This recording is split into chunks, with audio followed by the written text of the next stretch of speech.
100% most certainly can be used as a weapon. Let me tell you what. Welcome back to the channel, man. Today we're gonna be picking right back up on the Blazer. That's kind of our ongoing project at the moment. As you guys know, in order to assemble that rear end, well, I mean, if you guys have been following along, you know a very important piece of the puzzle I've been missing is the tool in order to drill the new lug pattern onto these axles. Well, I feel like I've said this 1,000 times, but I must say it again because this is what we're actually doing in today's video. So these axles came out of the 8.8. The 8.8 came out of a Ford Explorer. The Ford Explorer bolt pattern is not the same as the Blazer. And since we're putting this into a Blazer, we need to make the bolt pattern the same as the front of the vehicle so that I don't have to run two different bolt patterns on my truck or on my Blazer.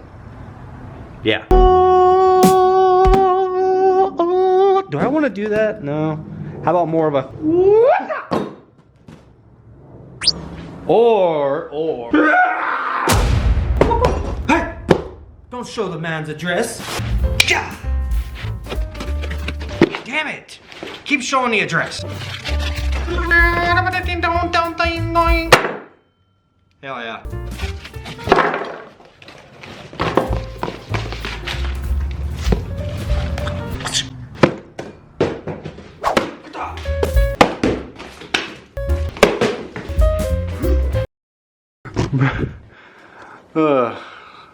Another reason why my neighbors don't like me, they think I'm a lunatic. So, before we carry on and I explain exactly what this tool is and how it works and where you can get one if you want one, I need to give a huge shout out to a subscriber named Nick. Nick actually had the tool and he's the one that shipped it out to me. He got me this thing a lot quicker than what the company would have been able to get it to me because of course all the holidays and everything going on right now. If you are not familiar with what Built Not Bought is, that is actually a Facebook group, a private Facebook group that is for the DBFam. It's for you guys, where you can go on there and share your personal projects and interact with other DBFam or with myself. I'm in there quite often sharing what it is I'm doing over the weekend and stuff. You'll see stuff in there before you even see it on the video. You know what I'm saying? So Nick had actually posted, he just recently put an 8.8 into the back of his G-body and he needed to convert the same as me from 5x114 over to 5x120. I was in there posting up pictures of his progress and I ain't gonna lie, I was jealous. I was like, dang bro, is that Hell's Gate tool? And he's like, yes sir. Damn, let me borrow that. To be honest with you, I was just kidding because I know he's in a completely different state. He's like, yeah sure, send me your address and I'll ship it over. It didn't even dawn on me that you could simply ship it, bro.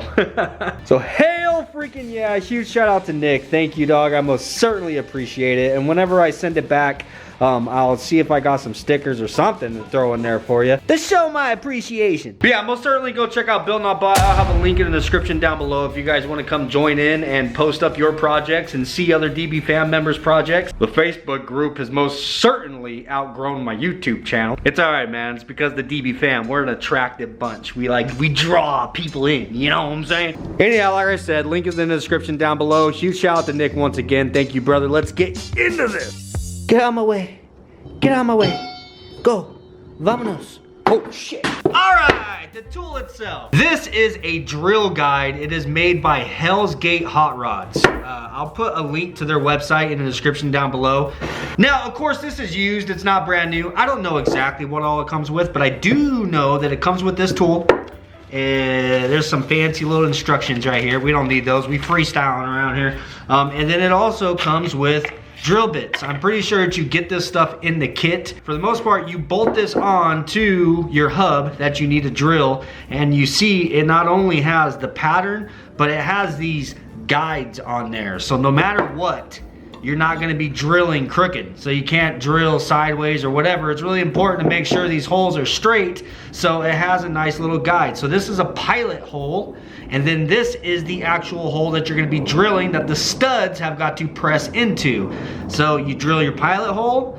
And then you got to unbolt the whole contraption and everything. And move the larger tube over the area you just drilled your pilot hole. And then drill the larger hole. But then you can also drill the next pilot hole and so on. You just gotta work your way around. You've actually got two different options. So this goes from 5x114 over to 5x120, or the other way around. You can go 5x120 over to 5x114. Hence the reason why there's 2 sets of tubes, and it comes with these little rubber boots so that you can cover the set that you're not using to make damn sure that you don't make a mistake. You know what I'm saying? I ain't gonna lie, when I was waiting for this tool to get here, I was thinking to myself, damn it, I don't have any lug nuts that fit these studs. But luckily for me, Nick actually thought of that and he sent some, so hell friggin' yeah. And you really only have to put like 2 of them on here, but just to be safe, I'm gonna go ahead and put 5, screw it. Where's all my damn sockets at? What the hell are on here either? What the fuck? Goddamn fucking ginormous ass freaking lug nuts, God. 21. Alright, I don't know why, but I really just don't want to drill like this. With this thing all floppy on the table and stuff, I'd rather be drilling down.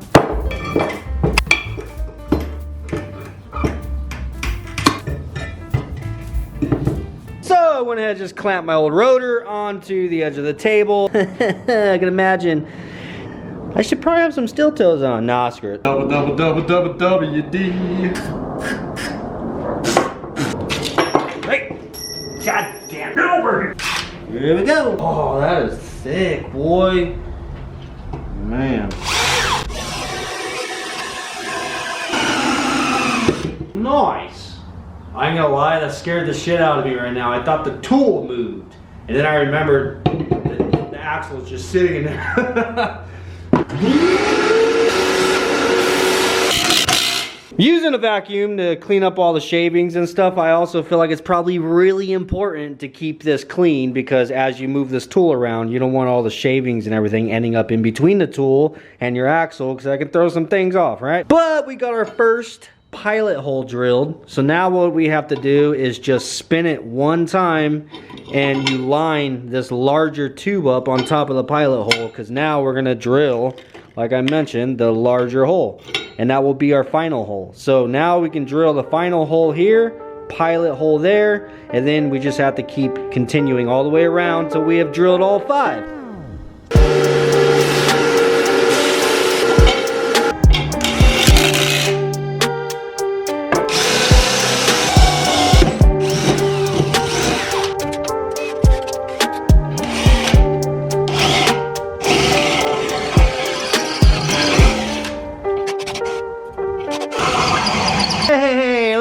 Decided to join us for life, in life, out here to experience life. Why you gonna put me on the spot like that? My hair's all messed up, bro. Yeah, because you just woke up, motherfucker. The hell? Focus. 12:01, guys. Focus. It's 12:01. It's 2:01. 12:01. It's 2:01, bro. No, look at that, December 30th, 2:01. You don't have to put me on the spot. Dang, bro. It's my weekend, bro. Oh, we got, oh, God, stuff is falling. Hey, baby, come back. Come on. Oh, Big Papa. Big Papa. I got spider webs on me. Shit. All right, so it has quickly dawned on me that for the larger drill bit, we are going to plug into 120 power, and we'll use this guy for the pilot bit. Because good Lord, man, good Lord.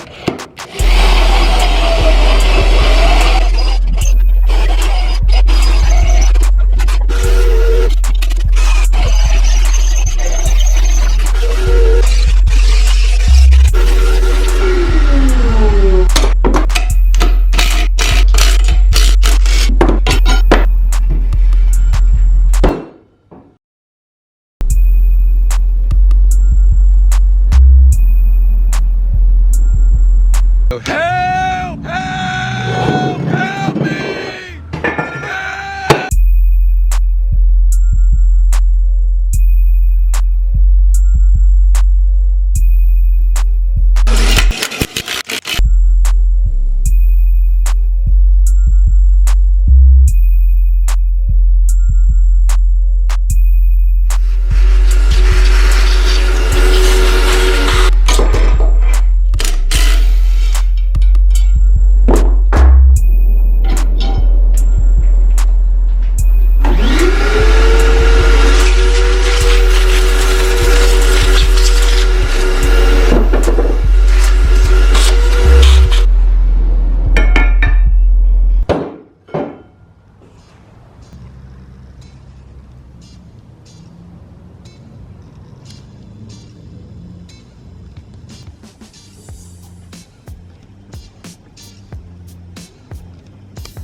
was easy.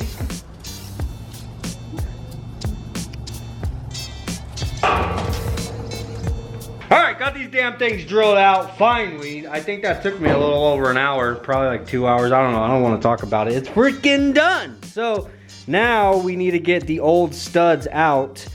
I don't know if I should bust the press out or just try to.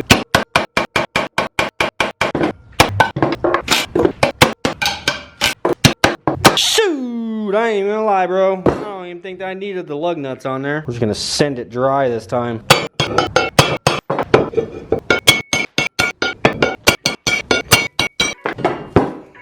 Got all these damn old studs out. We no longer need those because I got new ones. I just currently have them sitting in the freezer. So while we are waiting for them to freeze, you know, I can go ahead and clean these up a little bit because they're a little ugly.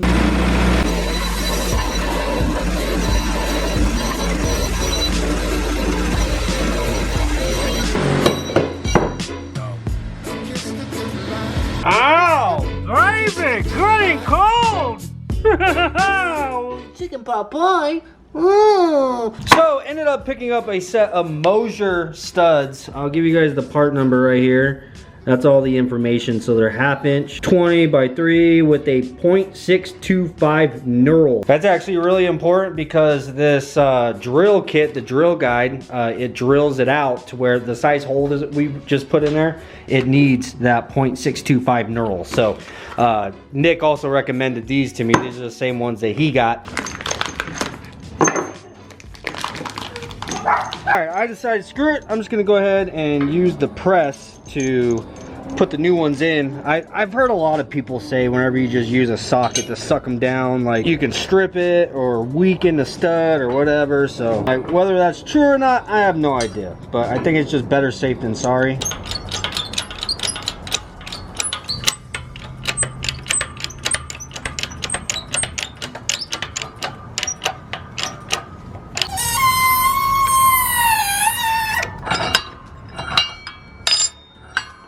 Shoot, hell freaking yeah, that pressed in so damn easy.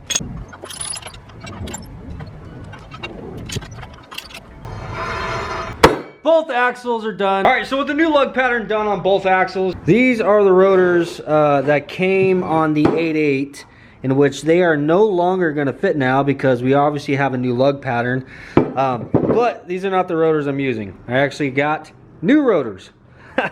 Because race car, man. If you actually hold this up here, you can see that the lug pattern really isn't that far off. I hope you guys can see that stud back inside of there.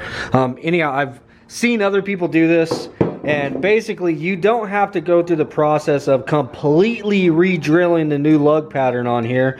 All you have to do is just simply oversize these holes, because the center diameter of the rotor actually goes on to the center diameter of the axle, so it fits really tight right here. So therefore you don't have to worry about these holes being the exact size. So we're just going to go ahead and oversize them a little bit, and then it should fit.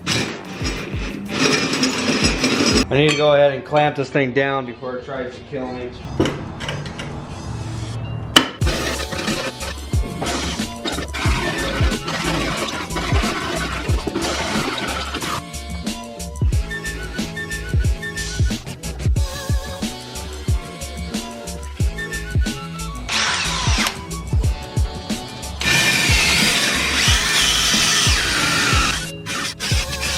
This is just a sanding wheel to kind of get the burr off.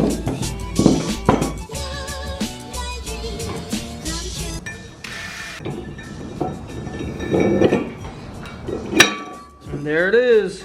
So you see what I mean? Even though the holes are oversized, that's fine, because the wheel is going to go over it. This is just going to get tightened between the wheel and the hub. The rotor is not going to move, and it's not capable of moving out of being centered because it is hub centric. It slides right over nice and tight to that hub. So hell freaking yeah, that's an easy fix. I've got one more I got to do, but yeah, you know, moving on.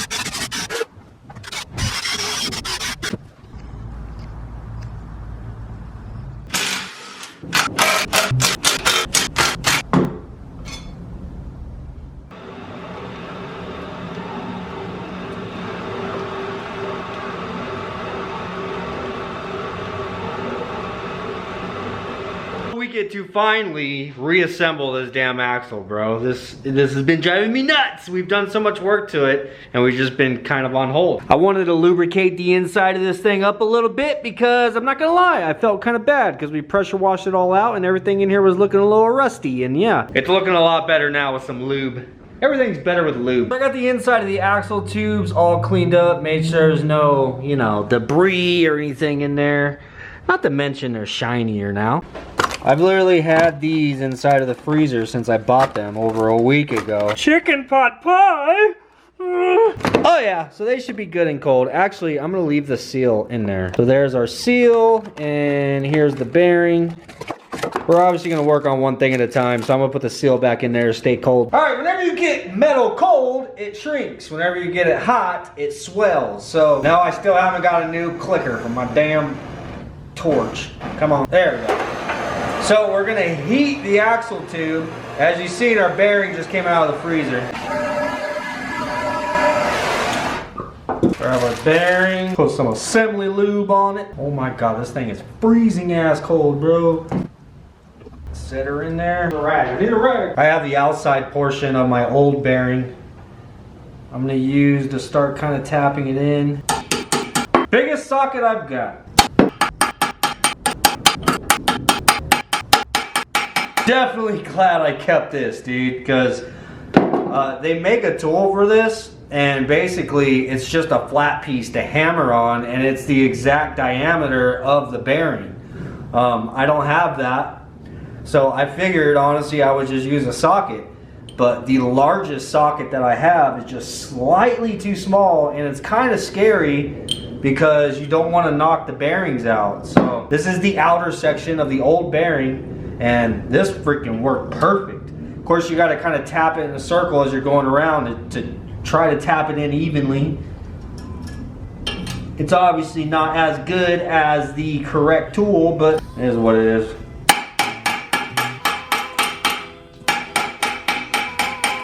We are all the way in there. The bearings still turn. That's good.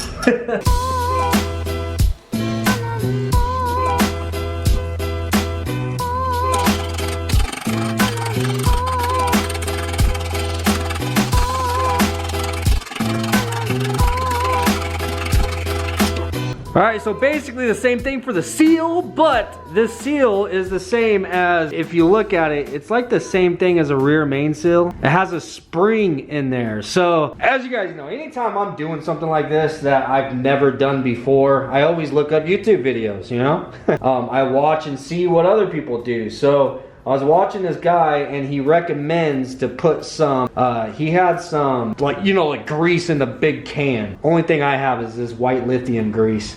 But what he did is he put some grease around this over that spring, because we got to hammer this thing in the same way, and while you're hammering it, you don't want that spring to pop out, because check it out, if this spring pops out, you got to put that spring back in there. You got to pull, if you're halfway hammering this in, you got to pull this back out in order to put that spring in there. You're not going to get it on there with it partially pressed in there.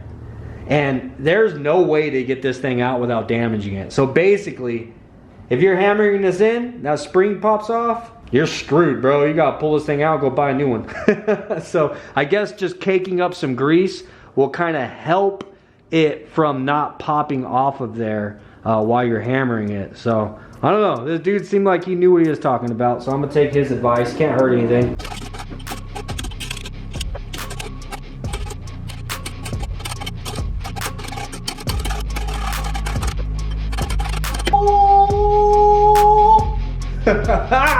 Man, bro, I thought this was gonna be a pain in the ass. Shoot, people are talking about having nightmares of doing this after they're done, and look at this, we're just breezing through this like it ain't shit.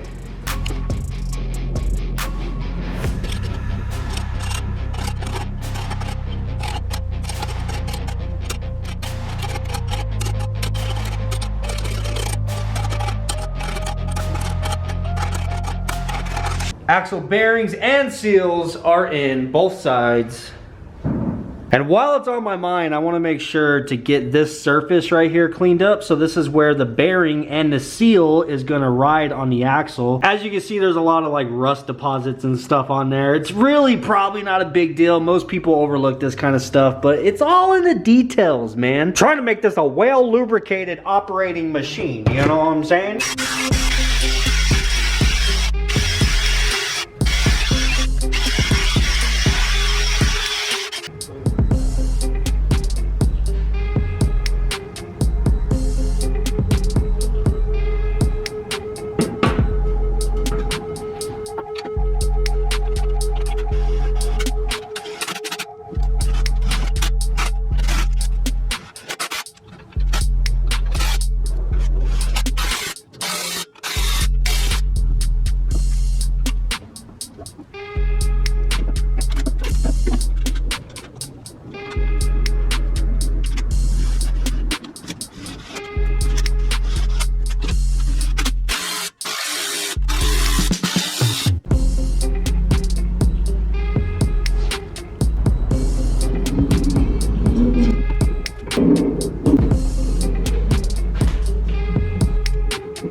So what we got here is a mini spool. This is budget LSD. All right, well, it's definitely not LSD. It's budget traction. I see what kind of day we're having. Freaking dead battery. I gotta go change my battery. There's two different kind of spools you can get. There's a full spool and then there's a mini spool. A mini spool just simply replaces the gears inside of here and it is going to lock the two axles together, where a full spool would not be all these multiple pieces. A full spool replaces this entire housing right here and your ring gear and everything bolts onto it, and it's all one piece, and your axles slide in one side and the other axle slides into the other side, and it's all one piece. This right here, as you can see, is multiple pieces. This is a lot easier to install because you don't have to take all this apart. You don't have to shim anything or nothing. You just take your gear, you take your spider gears out of there, and then you put this stuff in there, and then bam, you have basically locked your rear end. To be straight up with you, this is kind of like a welded diff. This is like welding your diff, you know what I'm saying? But it's reversible, like, if you care for that. Anyhow, all the explaining crap aside, I'm sure most of you guys know this stuff anyhow. This thing was $100. You can find them cheaper, you can find them more expensive. This one was $100. Cheap ass traction, bro. Cheap ass traction. You guys probably aren't gonna be able to see very well what it is I'm doing in here because my hand ain't see-through, but line the axle up, bow. Installing these is the same as removing this stuff, but in reverse. So in order to lock our axles in there, you gotta put these little C-clips in. So with this first section in there, you slide the C-clip over the axle and then you pull the axle back out. The C-clip goes into this section of the mini spool, making it impossible for it to fall out. And then we got to add our blocks in there and our little locking pin. But there's a problem, okay? And for me to show you the problem, I need to pull one of those out. We're going to demonstrate on this other axle I got here. So this is a factory axle, the same as the axles that are in there now, just this is the longer one that we didn't need. So you take this factory gear and as you can see, it slides right over. Now to hold the axles in, you have these C-clips. The C-clip slides over the axle and then you pull the axle out like so, and it locks that thing in there. As you can see, that C-clip is buried down inside of there and it's not capable of coming out. In order to remove the axle, you have to take everything apart, push the axle in, exposing your C-clip, pull the C-clip out. Come on, Jesus. And then it allows you to remove your axle. Whoop.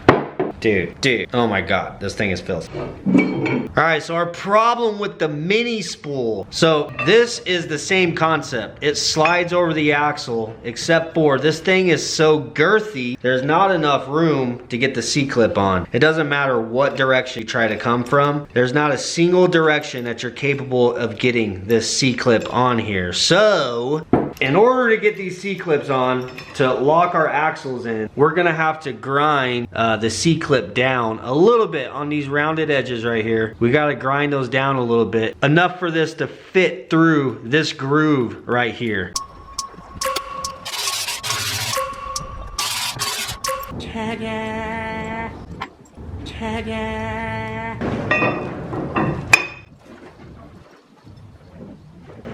Ta-da! Ta-da! Ta-da! Ta-da!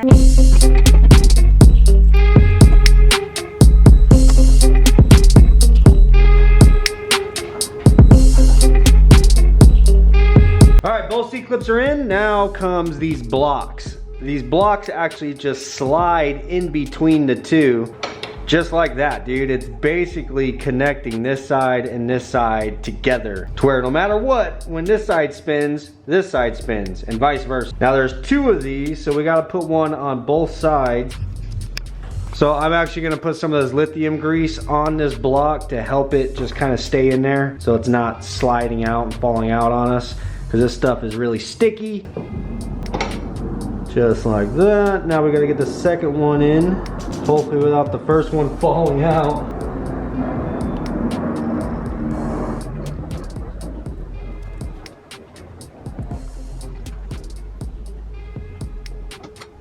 With all the pieces in there, as you can see, now they move together. So if you move this axle over here is moving as well in the same direction. So you guys see the hole that goes all the way through those blocks? And then you see the hole up here that's in the housing. You have to line all those holes up and then put this pin in and then bow. That's what holds everything together so it can't fall apart.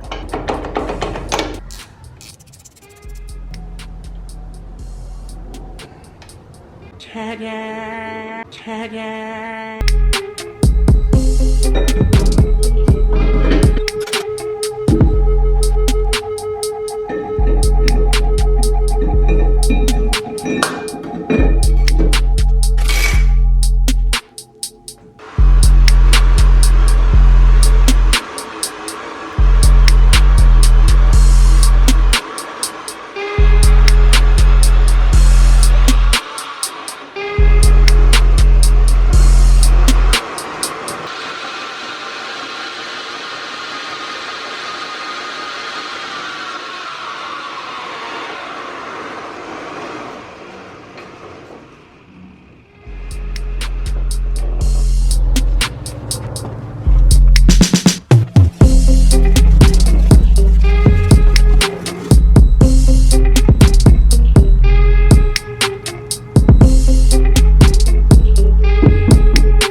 Well, god dang, man, would you look at that? Starting to look like something, you know what I'm saying? Looking a lot more complete. So with all the brakes and everything on now, we are on to brake lines. So this is the stock setup that was off of the 8.8. Unfortunately, when I grabbed this from the junkyard, I don't know, I was under the impression that that section right there screwed onto there, but it doesn't. It's like, I don't know, it's like one piece with it. Anyhow, I cut the line, so this section is useless to me. Not to mention this hose right here, the attachment that came off of that ran up to the truck. It's completely different from what it is that actually hooks into the Blazer. So, but they have an adapter. Simple as that, they have an adapter that I could use.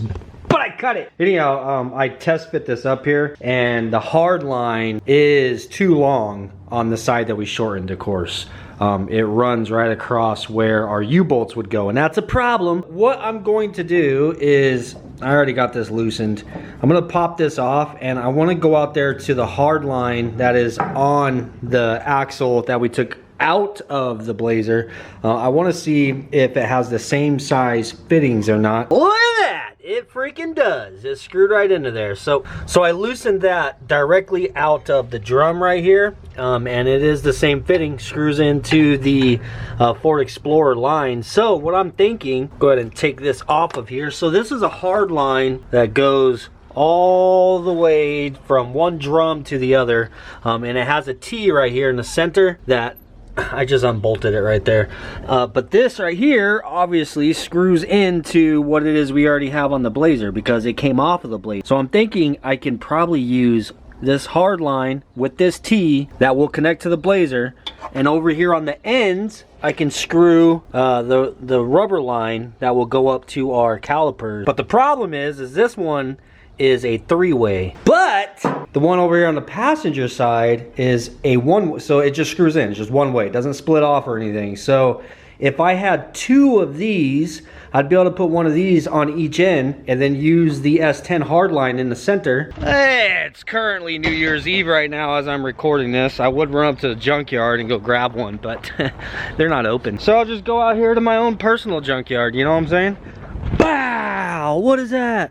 Oh my God, is that a whole nother Ford 8.8? Jesus, yes it is. This is Braven's. It's another complete 8.8. This is a factory LSD 373 gear that he got for his Colorado, which is going to be an up and coming project. But I'm thinking for the time being, I'm gonna go ahead and rob his line. Don't tell Braven, I'll have to replace it, but you know. Dude, that has got to be one of the most satisfying parts that I have refurbished or cleaned up in a really long time, dude. This is already after the parts washer. Like, this didn't have any kind of gold color whatsoever. It was all just black, dude. And then I decided to take it a step further over there on the bench grinder. But so this is a before.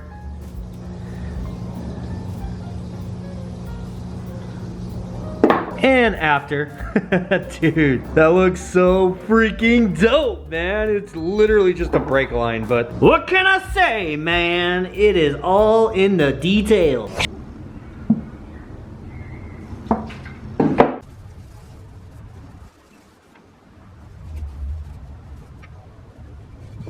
Brandon Cooper says use some gloves, damn it. Here you go, buddy. Here you go.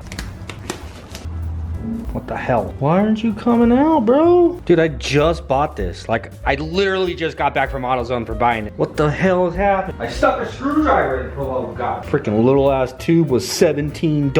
Bro. This is gonna piss me off, bro. What is this shit? Dude. Oh, story of my life, man. What is this? Come on, this is the first day of the year right now. January 1st. This is how we're starting it. Every time I put the screwdriver in it, I get a little squirt. Dude, what's happening, there's a dried up chunk in there that I keep pushing out of the way with the screwdriver, obviously. Come on, bro, what the fuck? All right, put the cap back on and cut the damn corner off. I was gonna try to do this a little bit neater, but full send.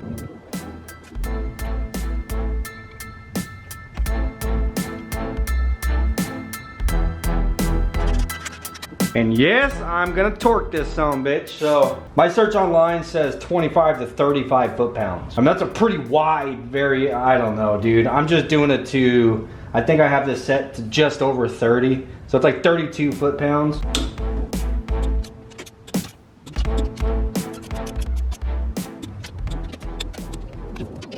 Dude, the brake lines came out amazing. So this is the factory S10 hardline. So I'm not gonna have to get any kind of adapter. This is just going to connect directly to the Blazer. It comes down and it splits off. This is, like I said, this is all the factory hardline. Runs over, and I have a passenger side rubber line from the Explorer. This actually came on the rear end, and then this is also the passenger side that I robbed from Braven out there. So bam, 2 passenger side rubber lines, and then your factory hard line in the center, and boom boom, everything works.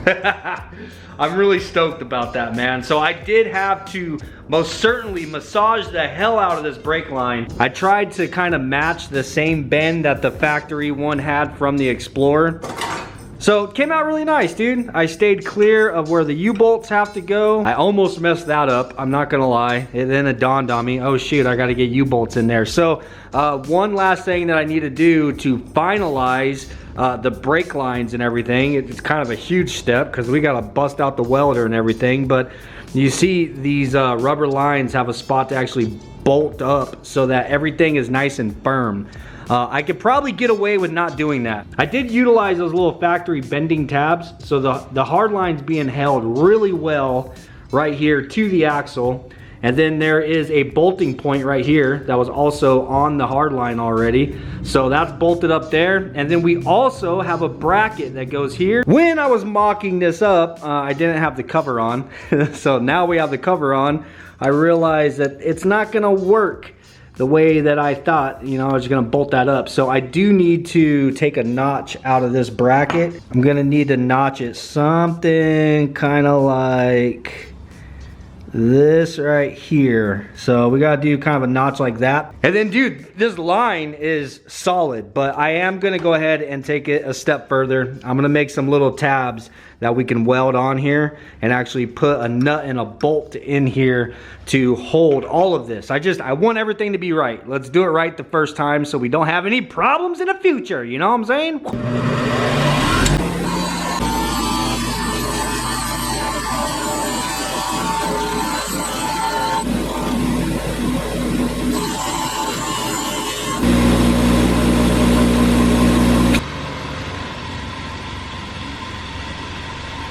All right, so I made a couple little plate that I'm gonna need to weld inside of here, and I have it marked. So we're gonna drill a hole for where it's got a bolt, but then I'm also gonna put a hole right here for that little tab that's on there so that this bracket doesn't spin as you're tightening it. So we're gonna get all fancy with it. I got this one kind of mocked up so you guys can see.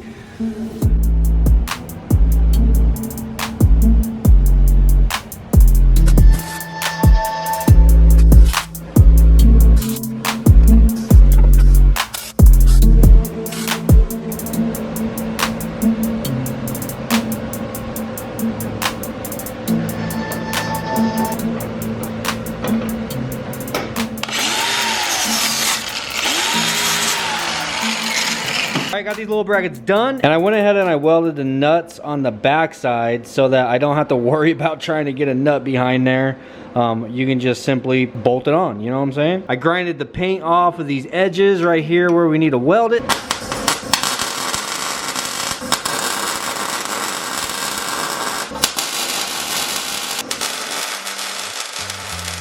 Shoot, shoot, shoot, shoot.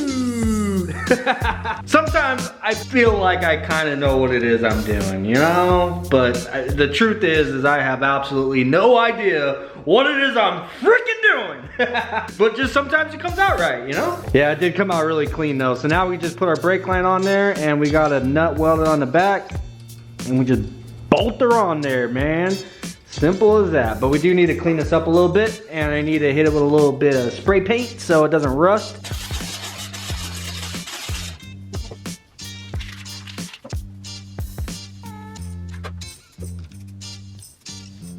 All right, the rear axle is finally freaking complete, dude. This has been one hell of a journey doing all the work that this thing required in order to put it inside of the Blazer. Jeez, man, I will say I most certainly have enjoyed myself working on this. This has been a really fun project, dude. This and of course the traction bar. Now, this is ready to put in, and I'm not gonna lie, dude. I was all amped up to throw it in there right freaking now, and then it dawned on me, oh yeah, I still have to paint all of this stuff. So, yeah, I'm out of time for today, guys, unfortunately, in this video. So, we're gonna have to pick back up on it. I'm gonna get to work on getting this painted, and then in the next video, hopefully we'll be setting this thing back on the ground for the last time. I have had absolutely zero use of my driveway because of this. Anyhow, guys, I hope that you enjoyed this video. I hope that you have learned something from it. I know I have learned quite a few things through the whole experience of this damn rear end. That's what it's all about, man. It's just growing our knowledge and moving forward, right? Smash the like button if you liked it. Peace out, and I'll see you next time. You're welcome for the warning. Peace.